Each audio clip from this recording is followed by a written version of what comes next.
Thanks for joining Eyewitness News this morning. We begin with breaking news. Overnight, the director of the CDC took directions from the agency's advisory panel a step further as to who should receive coronavirus booster shots. And Erica Zucco is joining us now live with more. Erica, the booster shots are supposed to start today here in Bexar County, but there's been a lot of back and forth from the CDC. So who exactly is eligible for this?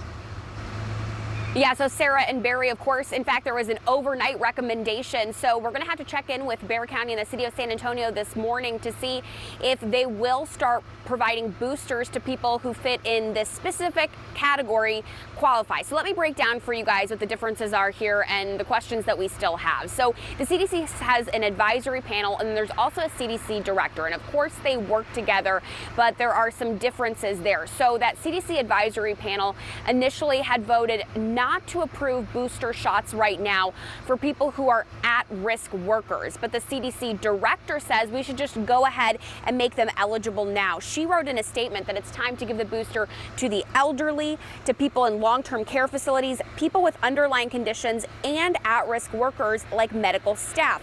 That aligns with the FDA's recommendation. Now, this only applies to people who are vaccinated with the Pfizer formula. They're still waiting on data for the Moderna and J&J vaccines. Here in our area, Bexar County says University Health will start giving out booster shots today at the Wonderland of the America site. Because the CDC director's recommendation for at-risk workers came out overnight, we'll let you know later in the day whether Bexar County will provide them to that population group. Right now, it's for people who are 65 and up and 18 and older with underlying conditions. Those will be offered today from 10 to 6 at the Wonderland of the Americas, and later this afternoon, they're going to let us know what hours they'll be open next week.